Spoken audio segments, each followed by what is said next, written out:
Magandang gabi mga masters, bali ngayon po ay 3 videos po ma-upload ko po sa aking YouTube channel. Tama nga mga masters, 3 videos nga po ma-upload ko po. Yon, what's up mga masters? Nandito na naman tayo sa panibagong araw, panibagong kabanata na naman ang pagsasama-samahan natin ngayon guys.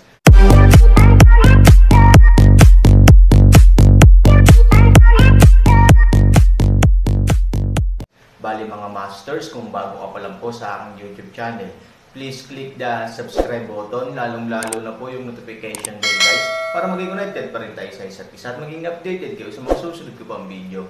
Bali mga masters, bago natin umpisahan ng kwento ay mag-shoutout po muna tayo para sa mga solid nating tagapakinig. Sobra akong nagpapasalamat sa inyo mga Sec Masters at aking mga Emperor. Maraming salamat sa solid na pagsuporta nyo. Yun na nga mga masters, no? Bali hindi na ito patagalin. In 3, 2, 1, let's go! Mga masters, baka pwedeng hindi tayo mag-skip ng ads. Salamat mga masters. Ang bagong yugto ni Daryl sa Storytelling Channel sa YouTube mapapakinggan. Ang bagong kabanata. Sabi ni Matandang Alchemy na nagngangalang Jomar. Ang hindi alam ni Matandang Jomar, ang pinunong general na kanyang ginamot, ay hindi pa talaga nakikitaan ni Zubaji ng totoo niyang lakas at kahusayan. Dahil ang sundalo na ito ang nagbabantay lang sa gate ng imperyo ng North muna.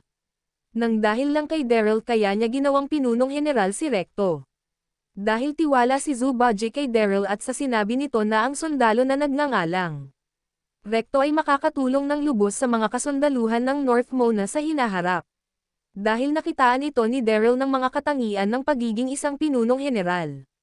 Kaya si Zubaji ay agad-agad din nagdesisyon na gawin itong pinunong general ng buong kasundaluhan niya. At maya-maya, nang marinig ito ni Zubaji, siya ay tumingin sa figure ni Pinunong General Recto na walang malay habang ito ay nakahiga. At si Zubaji ay nagsalita at sinabi, "Sana naman Matandang Jomar." Sa kanang kamay siya sanay humawak ng espada, para kahit papano hindi maging problema sa kanya ang paghawak ulit ng kanyang espada. Sabi ni Zubaji, at habang nakikita niya ang figure ni Pinunong General Recto sa mga oras na ito, si Zubaji ay biglang napabulong sa kanyang isip at sinabi, "Ang Gabriel na iyon, sana pala talaga ay ako na mismo ang pumaslang sa tao na iyon kanina. Sa totoo lang, alam na alam ko talaga, na may gagawin na masama ang Gabriel na iyon sa mga kasundaluhan na nagbabantay sa gate ng aking imperyo. Ngunit ito ay hinayaan ko lamang, upang malaman ko din kung kakayanin ba ni Recto na malabanan si Gabriel. Ngunit nagkamali ako," sabi ni Zubaji sa kanyang sarili. Maya-maya, sa ilang minuto ang lumipas, si Daryl ay pumasok din sa silid pagamoten. Nakikita ni Daryl sila Lexer, Sean, Troy, Liam, Zubaji at ang isang matandang alchemy. At ang katawan ni Recto na nakahiga habang wala itong malay. At si Daryl ay nagsalita at sinabi, "Brother Zubaji, kamusta na ang isa sa mga sundalo mo?" Sabi ni Daryl kay Zubaji. Nang marinig ito ng lahat, sila ay napatingin kay Daryl. At si Zubaji ay nagsalita at sinabi, "Brother Daryl, sumunod ka pala sa amin para tumungo rito." Sabi ni Zubaji. Nang marinig ito ni Daryl siya ay ngumiti at sinabi, "Oo Brother Zubaji, nais ko din makita ang kalagayan ni Recto." Nang marinig ito ni Zubaji, siya ay nagsalita at sinabi, "Nasa mabuting kalagayan naman na daw siya," sabi ni Matandang Jomar. "Ang isa sa aking manggagamot sa loob ng aking imperyo. Ang sugat na natamo niya sa kanyang braso ay hindi naman ganon kalubha." Ngunit naputulan ng 2 daliri sa kaliwang kamay si Pinunong General Recto. Sabi ni Zubaji kay Daryl. Nang marinig ito ni Daryl, siya ay tumingin sa Matandang Alchemy na gumamot kay Pinunong General Recto. At si Daryl nagbigay galang sa Matandang Alchemy. Si Daryl ay yumuko at bumati sa Matandang Alchemy at sinabi, "Magandang araw sa iyo Matandang Alchemy." Oo, si Daryl ay masyado talaga magalang sa matatandang alchemy. Si Daryl ang lahat ng mga manggagamot sa mundo ng mga tao ay kanyang ginagalang. Dahil bilang isang mahusay na cultivator at pinakamahusay na alchemy si Daryl. Alam niya sa kanyang sarili. Sa matatanda nagsimula ang mga katangian at katalinuhan upang makapaggamot. Tuldok. At nang marinig ito ni Matandang Jomar, siya ay yumuko din at sinabi, "Magandang araw din sa iyo Ginoo." Sabi ni Matandang Jomar. Nang marinig ito ni Daryl, Siya ay muling nagsalita at sinabi, "May maitutulong ba ako kay Pinunong General Recto? Brother Zubaji," sabi ni Daryl. Nang marinig ito ni Zubaji siya ay nagsalita at sinabi, "Brother Daryl, okay naman na siya." Ang kanyang natamo na sugat sa kanyang braso ay nalapatan na ng halamang gamot na ni Matandang Jomar. Ngunit ang dalawang daliri lang nito ay hindi niya na magagamit. Ang isa sa kanyang kamay ay kulang na ng 2 daliri. Sabi ni Zubaji. Nang marinig ito ni Daryl, siya ay nagsalita at sinabi, "Brother Zubaji, baka may magawa pa ako para ibalik ang kanyang 2 daliri. Habang hindi pa ito tumatagal ng 1 araw. Ngunit nais ko muna makita kung ang kanyang mga ugat sa daliri ay hindi napinsala.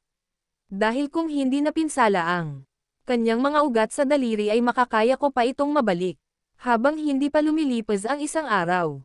Dahil ang ugat sa kanyang mga daliri ay mawawalan ng silbi kung lilipas ang 1 araw kung hindi siya agad magamot." Sabi ni Daryl. Nang marinig ito ng lahat, sila ay nagulat. Ang mga figure nila Liam, Lexer, Troy, Sean, Zubaji at lalo na ng matandang alchemy na manggagamot sa loob ng imperyo ni Zubaji at Ganggang na nagngangalang Jomar, ay hindi may pinta ang mga itsura dahil sa pagkagulat. At ang matandang alchemy na nagngangalang Jomar ay nagsalita at sinabi sa seryosong tono, "Ginoo, sa tagal ko nang manggagamot bilang isang alchemist sa mundo natin mga tao. Wala pa ako nakikilala na isang manggagamot na makakapagpagaling o maibalik ang mga parte ng katawan ng isang nilalang." Sabi ni Matandang Jomar kay Daryl. At si Zubaji ay nagsalita din at sinabi, "Brother Daryl, saksi ako kung paano mo napahusay ang iyong kakayahan sa paggagamot. At kung paano ka gumawa ng mga kakaibang gamot at mga uri ng elixir. Ngunit ang naputol sa parte ng katawan ng isang tao ay baka hindi mo itong magawang maibalik." Sabi ni Zubaji. Nang marinig ito ni Daryl siya ay ngumiti at sinabi, "Magtiwala ka lang sa akin Brother Zubaji at manalig sa aking kakayahan." Sabi ni Daryl. Nang marinig ito ni Zubaji siya ay napakamot ng ulo at sinabi, "Kung ikaw ay nakakatiyak Brother Daryl.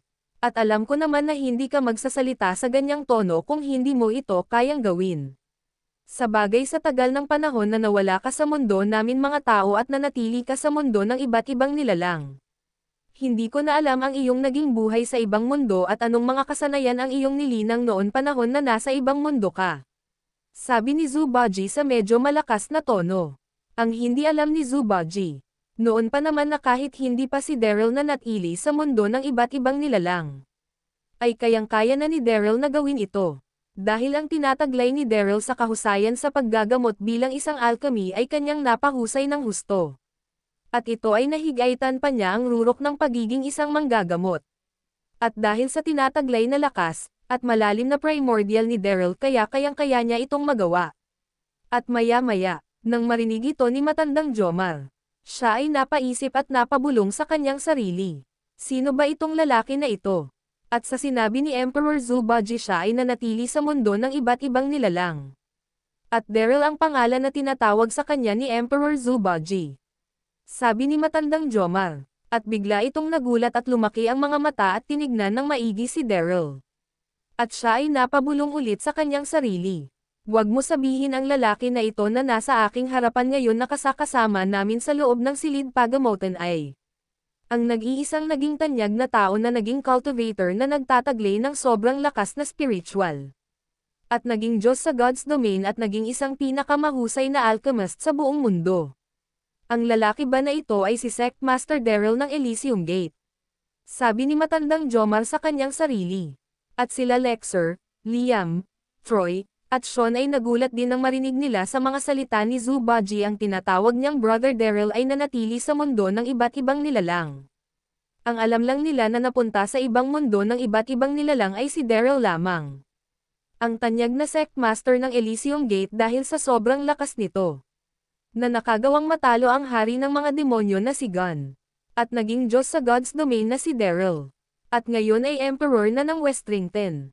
At si Liam ay napatingin kay Daryl at sinabi sa mahinang tono na 3 lamang ang nakakarinig dito na sila Troy, Lexer at Sean.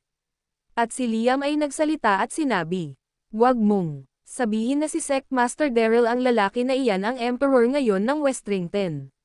Sabi ni Liam. Nang marinig ito nila Lexer, Troy at Sean.